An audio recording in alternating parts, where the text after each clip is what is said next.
Welcome to issue 35 of Language Testing Bytes. My name is Suvorov, and I'm honored to have been offered this opportunity to continue Language Testing Bytes that Professor Glenn Fulcher has produced and edited for over a decade.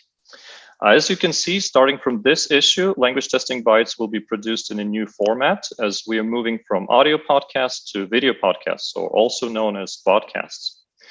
These new, slightly redesigned issues of Language Testing Bytes will be dedicated to interviews with guest editors of special issues of Language Testing Journal, editors of virtual issues, authors of Viewpoints, which is one of the new article types accepted by Language Testing, as well as winners of the journal's Reviewer of the Year award. In today's issue of Language Testing Bytes, I would like to welcome Slobodanka Dimova, April Ginther, and Xun Yan, who are the guest editors of the special issue titled Local Tests, Local Contexts, published in volume 39.3 of the journal in July 2022.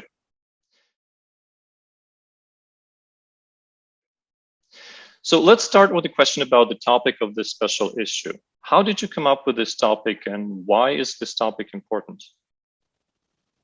This topic is just an extension of all of our work, I think. So it was an easy transition for us to get organized and solicit articles that from people that have similar interest. We think that local language testing is probably very widespread, but doesn't get the attention that it deserves.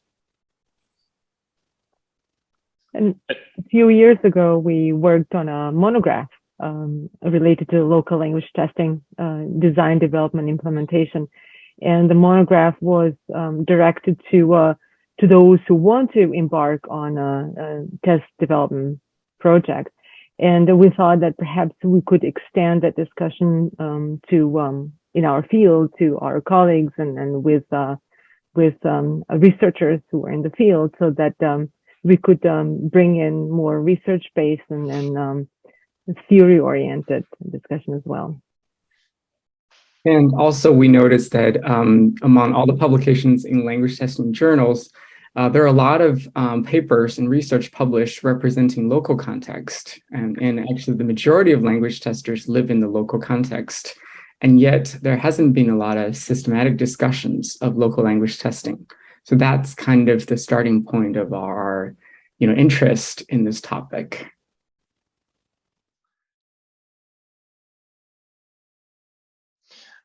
So as we know, you have received a lot of proposals for the special issue, and you had to select only these 6 studies.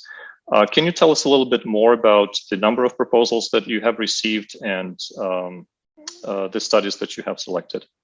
Well, we received about 104 submissions in the first round, and then we decided to narrow it down to 10 studies that seemed most appropriate to our conceptualization of what local language testing is and how research in local language testing could be done.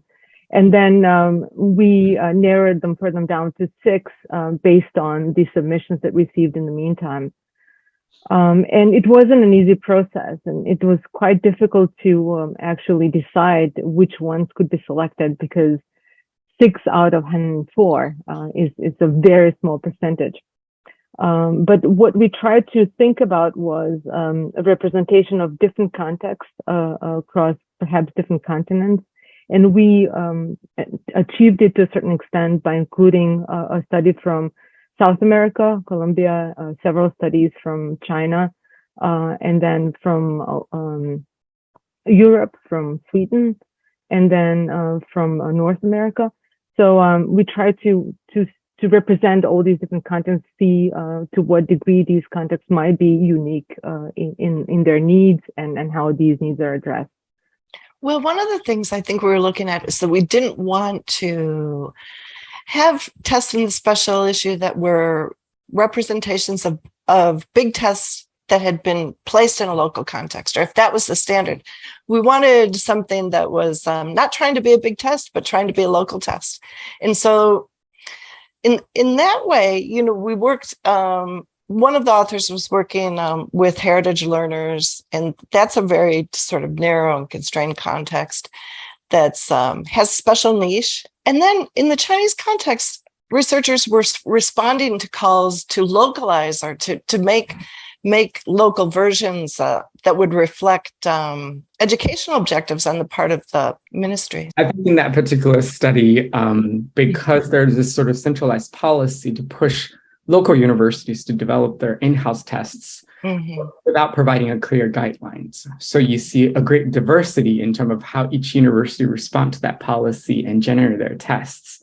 So that particular study actually surveyed different kind of practices across different kinds of universities just to show that diversity. So I think that's also an interesting study that get to show that how diversity can arise when different universities are facing similar kinds of problems in their local contexts.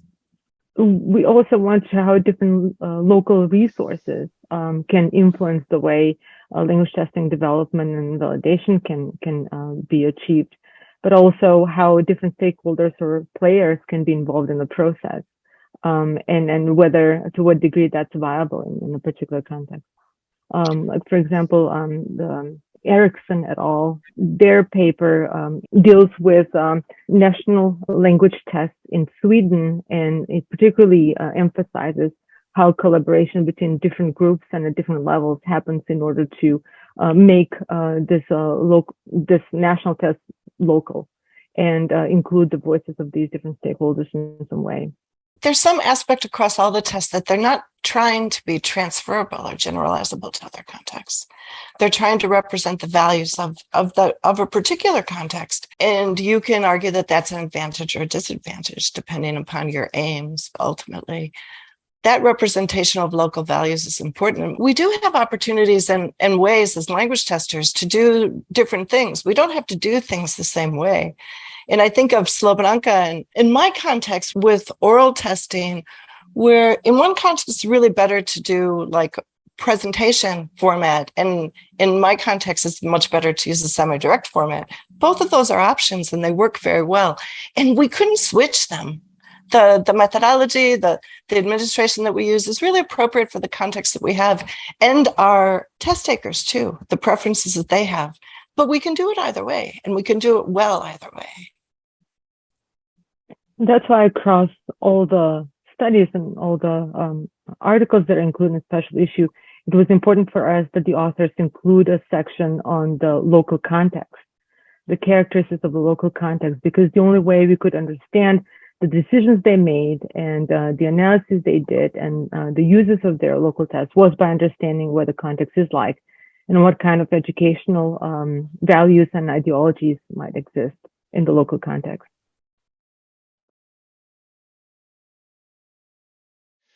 Your special issue comprises 6 studies.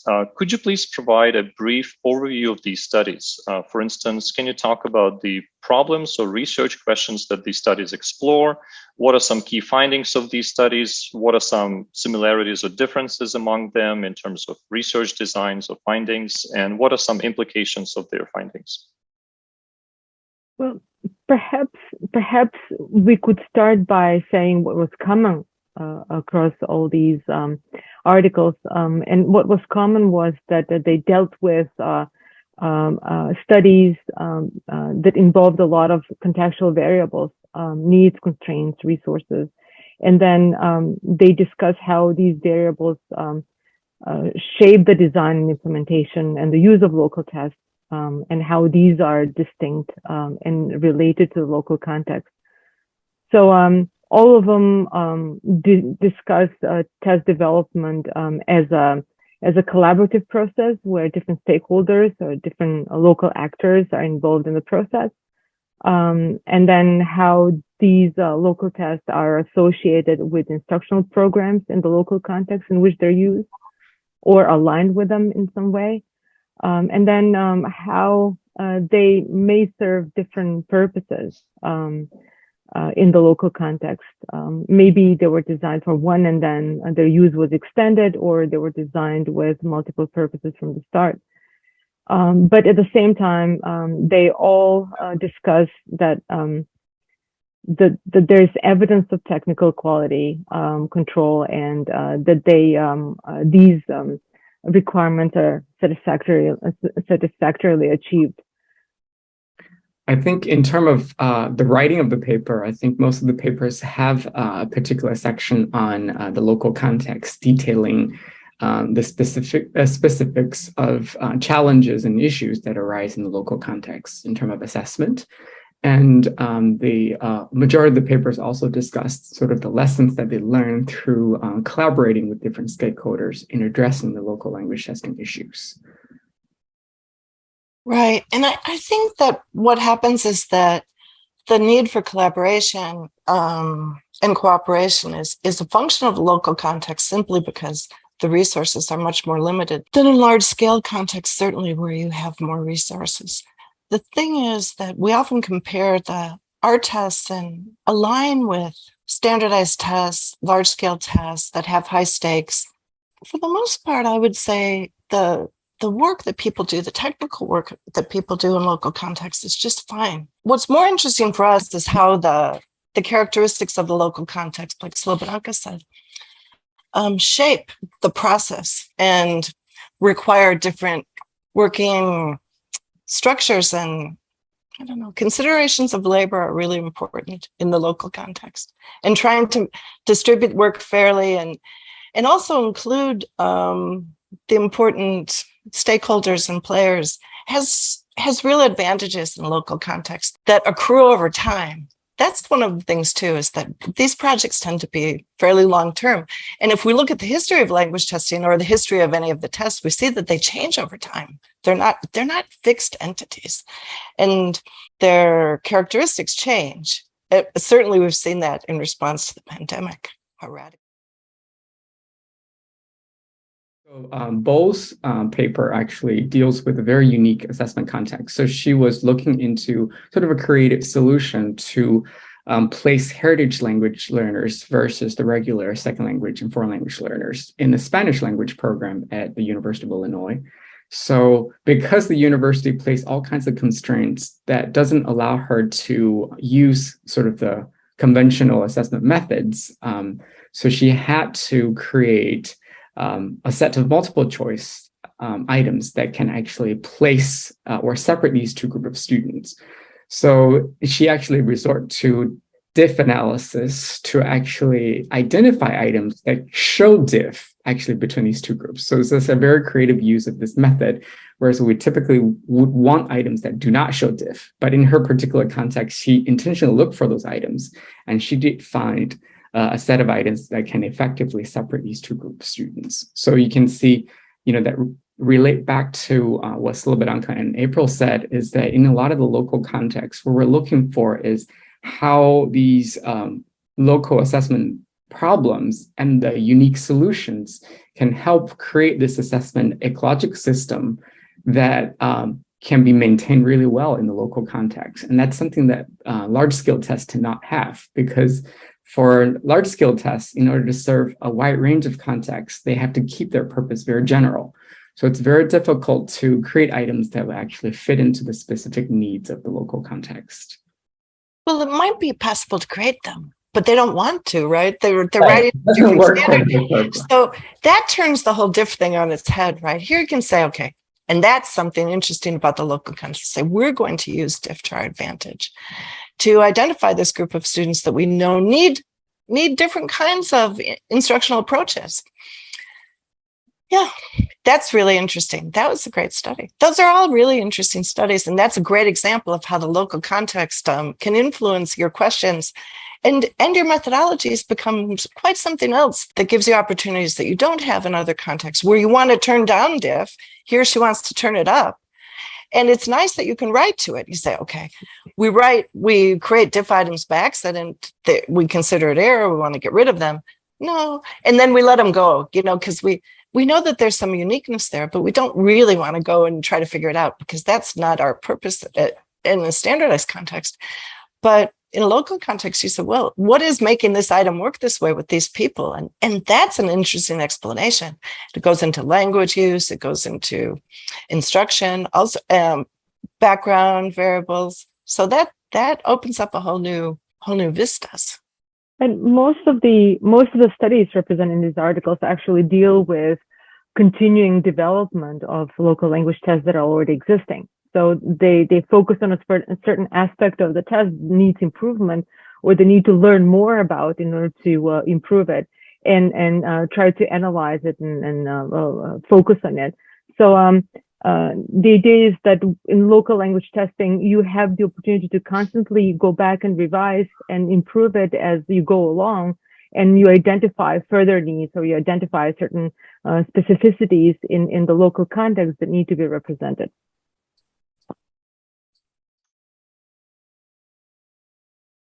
So Garrett's study is interesting because that's a study that involved a revision and certainly an improvement. So what happens with local tests is maybe not such a great thing, is that often when a test is established, it gets used for a long time without people touching it. And, they think, oh, we need experts to do that. But then if there's somebody there that takes the initiative and said, well, let's look at this, we can do better.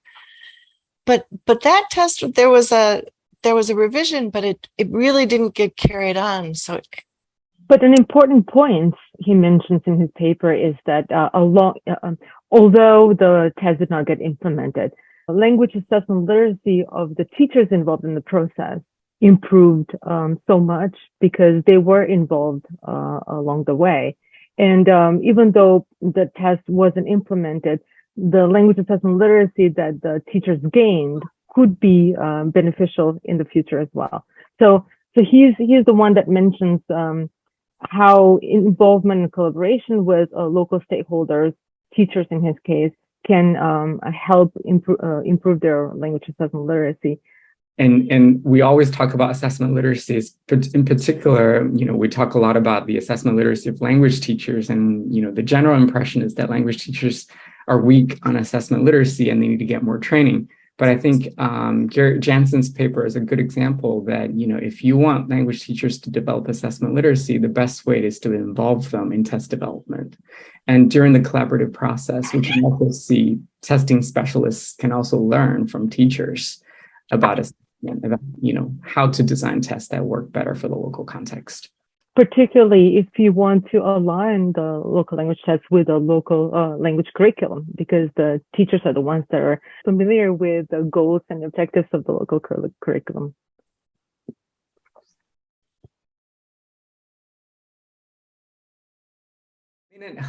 Main-et-al is actually a very meaningful exploration in the Chinese context, because their study was situated in the development and implementation of the new China standards of English. So their study demonstrates how, in a local context, you can create a test that not only aligns with the larger sort of the national policies or these framework, but also can provide diagnostic feedback and utilize those diagnostic feedback in actual teaching and learning. So in terms of design, it's a fairly longitudinal design where they started from the development of the test by aligning to the standards, and then utilize cognitive diagnostic assessment to generate sort of kind of a large-scale standardized feedback in the local context when you have a fairly large number of test takers. And then utilize these diagnostic information in teaching and learning. So it's a quasi-experimental design, actually, to look into how different group of students interact with these diagnostic feedback and how they improve over time. So in this study, they've also triangulated multiple data sources to get a better picture of, where do students develop and where students are still lacking in terms of the development of listening skills.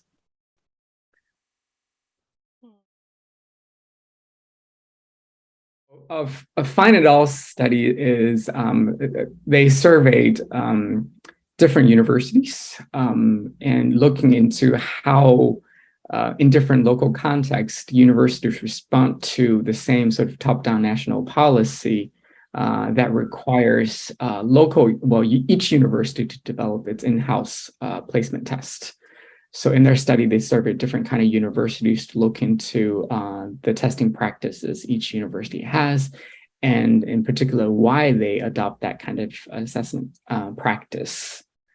So it's a study that compare and contrast how different local contexts can shape the assessment practice. Right. That one was interesting because they identified two approaches, where one approach is where the university sort of recreated the larger test that it was responding to in some way, whereas the other response created more local tests that reflected the local instructional context, which differed.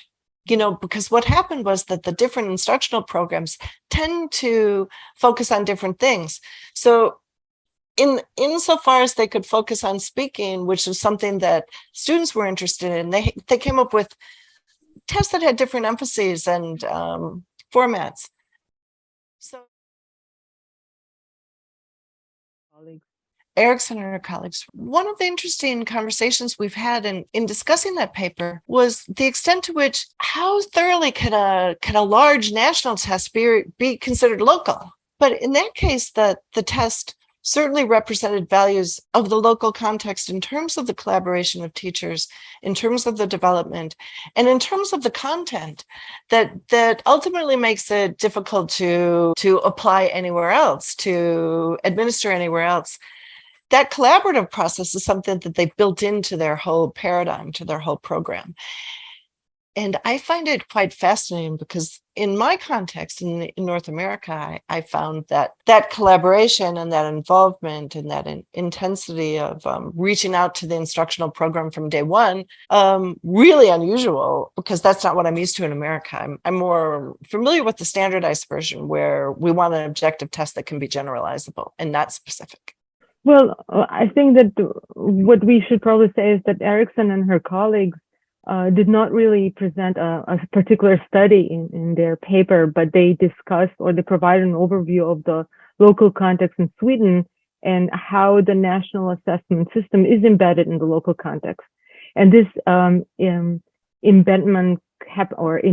happens through collaboration across different levels between language test developers and politicians, or at the political level, and language test developers and teachers. But also there's students are also involved in the process as well, so their voices are also heard. So in the process, this reciprocal exchange of information and collaboration helps understand what the needs are and how these needs can be addressed from all these different levels represented in the collaborative system. So for them, the involvement of these different stakeholders in the development process, or this reciprocal collaboration across the different levels, leads to the establishment of the local test validity, because everybody's understanding of what the process is and what the values are and how these are represented in the assessment and instruction is broadened in a way.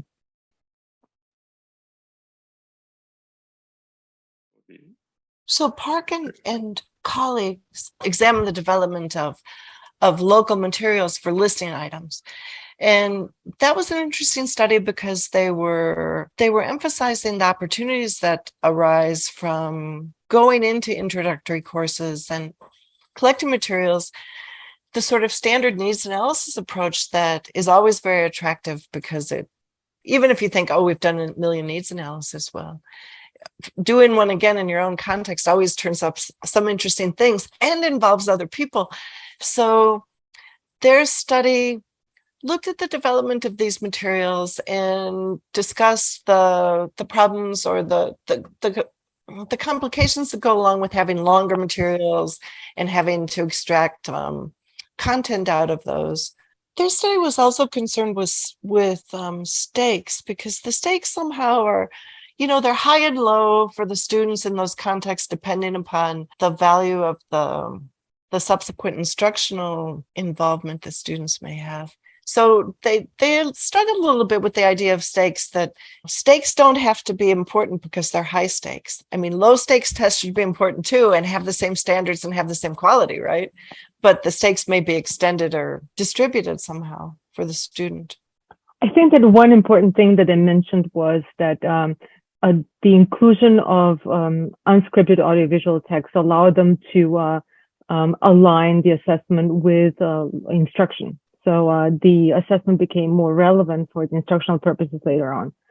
And that's something that they were hoping that was going to happen because they used this assessment for placement purposes. So it became more easier for the teachers to have certain expectations of what the listening skills of the test takers would be and how they could further develop them in the courses that they offer at the university. So this instructional relevance of the assessment became more apparent.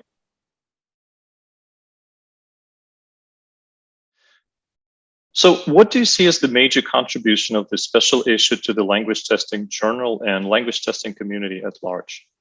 I think one of the major contributions of this special issue is to present underrepresented domains or issues that can arise in language testing research and practice.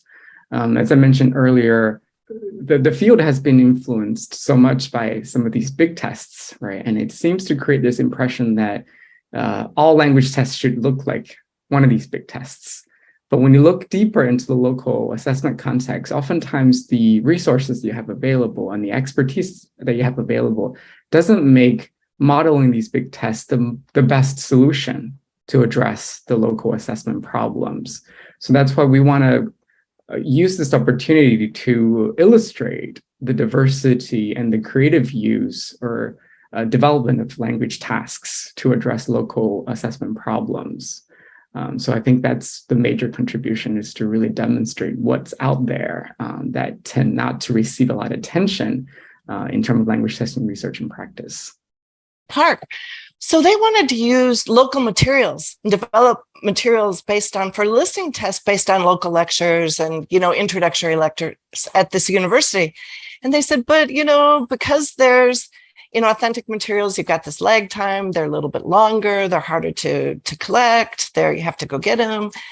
So people don't do it, or there's not the practice to do it. But in local context, why not do it? You can do that. You have lots of workers or researchers, students who are interested and able in doing, they're able to do it. And so then you have all these resources. There's no reason why you shouldn't do it in a local context. You can explore that. So you say, well, maybe we shouldn't do it because this is a high stakes test. And so we have to have things, like they have to be perfect. They have to be set before, because we're taking such risks. But in local context, actually, the high stakes are extended, I think, across the educational context, where the stakes are for the learner over the long term. They're not for like this one decision, like entrance or admission to university.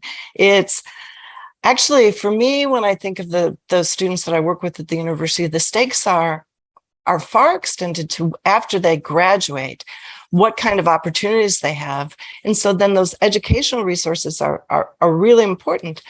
So the tests in local context tend to be associated with instructional programs that push students through or direct students through, give students opportunities. And that's very different in the local context then. We said in the book that local tests start where big tests end. And really, given the opportunities and the interaction, students wanting to be in programs, so you think, we have this idea of stakes that if you test into the program, somehow you've failed and you've lost an opportunity and the stakes are high. And that means that winning the stakes game means you're out of the program. But for me as an instructor and as a language teacher, winning that game means testing into the program and the educational institution responding appropriately to the needs of the student in that context, something that we can do in local context that's impossible to do with the standardized big test. It's not intended to do it. So back to the original question, we have opportunities for development that simply don't exist in others. What do you see as the next step or future directions for this line of research? Which questions or issues remain unanswered and still need to be addressed? So when we're thinking about all these papers we've read in this collection, the first thing that we see is the uniqueness and the diversity of the unique assessment questions that we see in local context. And it's not easy to come up with generalizable conceptualizations of what these studies actually represent or methodological approaches representing these papers, because each of them is actually quite unique. So we think as if you have to think about next step, I think the next step is to call attention to more local language testers to publish their research so that we can better understand the range of unique issues that can arise in local contexts and the range of creative solutions that we can find in these by addressing these local assessment problems. And then we can actually think about if there's any generalizable patterns or trends that we see in local language testing research and practice. Perhaps the next step would be to reevaluate and rethink the validation and developmental processes in language testing and assessment, with particular focus on local language tests, because the current practices, validation practice and set development practices may not be relevant for local language testing. So understanding how local language tests work and what kind of characteristics they have may allow us to think about what kind of approaches we might need to take that are more relevant in order to validate and make sure that their implementations and implementation uses are appropriate. One thing that we see across all the articles that we have in the special issue is that the tests are developed and designed and redesigned and tweaked and adapted as they go along, based on the perhaps new needs or identified problems that might happen in the meantime. So this continuous validation or the continuous process of validation may be something that might need to be considered or looked at in the future. Well, I think people in that sense need to understand or have permission that not everything has to be perfect before you can do anything. And there's this idea that you have to cover all your bases, especially in relationship to stakes. And I think, of course, it's true when you're thinking about medical malpractice or about the consequences of a false negative or a false positive. But also in terms of the technical quality of tests, all of the tests that we make are in the process of revision. And we see how radically they've changed over time when we have more technical opportunities and better ideas of how to represent and what to represent. So in terms of items or item types being recycled and coming back, there's lots of opportunities to use these items or different item types for different contexts, given different functions. And that's what people need to know is fine to do that. You don't want to be hampered by wanting to get everything right before you even begin. Jeff Stead, who is a former CEO of Babbel, he talked about development of digital learning solutions and tools. And what he said was the way they approach development is by thinking about how to address the need right there and then. So one thing he said was momentum beats perfection. You have to make sure that you come out with something that is good enough and then tweak it and adapt it as you go along based on continuous feedback loop. And in local language testing, you do get this possibility to get feedback all the time in relation to the design or the items or the processes or the procedures that you develop, and then tweak it as you go along so that you can make it better. If you wait until you get the perfect solution or the perfect test, then the momentum is gone, the need is gone, and then the test is not needed anymore or the solution is not needed anymore. So we have to identify what is good enough to start with and then build it from then on.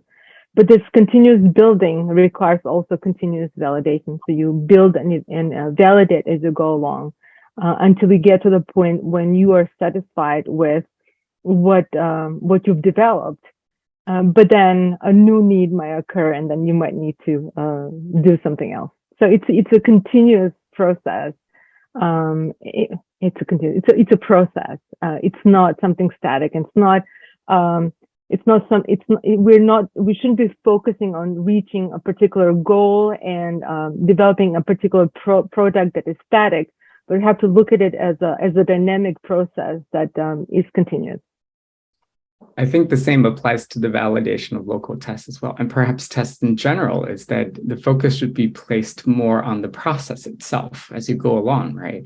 As I think April mentioned that it's very difficult to find a perfect test at any given time.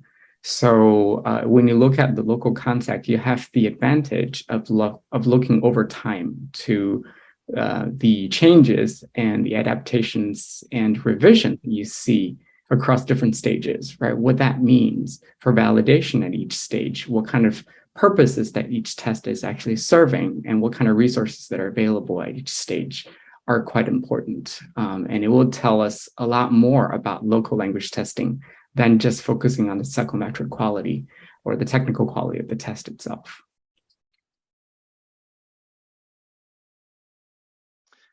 What are some key away messages from the special issue for the readership of Language Testing Journal, including both researchers and practitioners?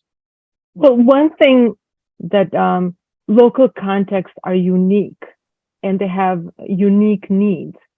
Therefore, when developing local language tests, these local needs and local characteristics and local resources and local variables have to be taken into consideration. So there's no best method or best approach or best test. What is best depends on what is appropriate for the local context. And as I mentioned, resources and stakeholders and variables are important, but also local educational traditions and values and ideologies. So what we can do with local language testing is we need to address them in some way and not depart too much from what the expectations are within the local constraints. Well, it seems like there's a difference between embracing the local context or trying to reduce the local context or making it disappear. And so it's that balance between technical quality and possibilities of local context and the characteristics of the local context. Certainly our local contexts are unique because we have unique players and unique resources and different configurations of those things. But I also think that we address many of the same issues. And we'll find that in the European context, of course, there's item banking solutions and people trying to write items at levels.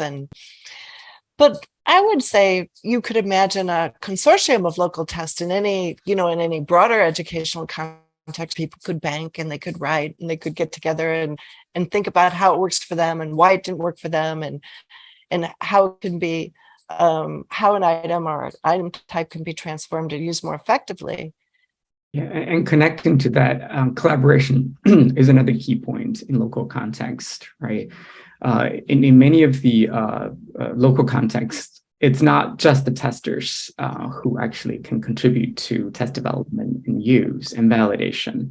And oftentimes, if local testers or practitioners are involved in test development, it's very important to identify the resources and expertise in the local context and see what different values and expertise different members and stakeholders can bring. Because if you look across all the studies that we've found in this collection, or local testing research in general, you're bound to find different stakeholders contributing to the same test development process. And that's key for local language testing practice and research. Well, and we don't do this work. I mean, this is our work. We don't really do it for fun. We may think that it's fun and that we're privileged to be able to get paid to do this work, but that's a different issue. At the same time, we have to find ways to compensate the people for their time. We don't expect people or teachers to contribute and get nothing. And so that getting collaboration and covering it and getting compensation is all part of the plan too. You can't involve people and expect them not to be recognized or compensated for their work. So these models, and of course, we consider ourselves very professional language testers after many years' experience, and we work as consultants, and they pay us a lot of money. So when we collaborate, we have many consultants, and they need to get paid and compensated as well. So labor issues we haven't talked about a whole lot, but I think our whole concept of labor has changed, especially in response to the pandemic and how we work. And it's important to give people space and time for their work and compensation. So that's a big argument that I think that language testers can make to administrators very effectively. Well, labor compensation is one aspect of making sure that a local test is sustainable. Sustainability is what we have to think from the start, because oftentimes we can get funding to design a test or to establish a test, but then it's not sustainable anymore because we lack resources to maintain it. Partly because we do not have enough funding for labor compensation, but also for involvement of different consultants or expertise in order to make sure that these tests is further developed and revised and validated as we go along. So this sustainability should be something that is established or thought about right from the start. But one thing that we didn't mention is also that we do not see local language tests as an isolated event, but we see it as part of a larger educational system or a program or instructional program where local language tests interacts with the other activities, instruction or decision making and other processes that might be going on in the educational system. So in many ways, local language tests are associated with learning and development, and they serve that purpose more than just a selection of different levels or placement or viewing it as an isolated event with particular results that are used for a certain purpose. So this embeddedness in the educational system or instructional program is important. Right. I think, like we said, large-scale tests might be far-reaching, but local language tests tend to have a deeper impact in the local context. Mm. So maybe the stakes are not high enough from the start because the consequences might not be as big or as strong right immediately after the test is taken, but there may be long-term consequences in terms of learning. And those are the ones that we might need to be thinking about when we think about local language testing. Wonderful. April, Slobodanka, and Xun, I would like to thank you for this very thought-provoking and informative interview, and I look forward to welcoming our viewers in the next issue of Language Testing Bytes.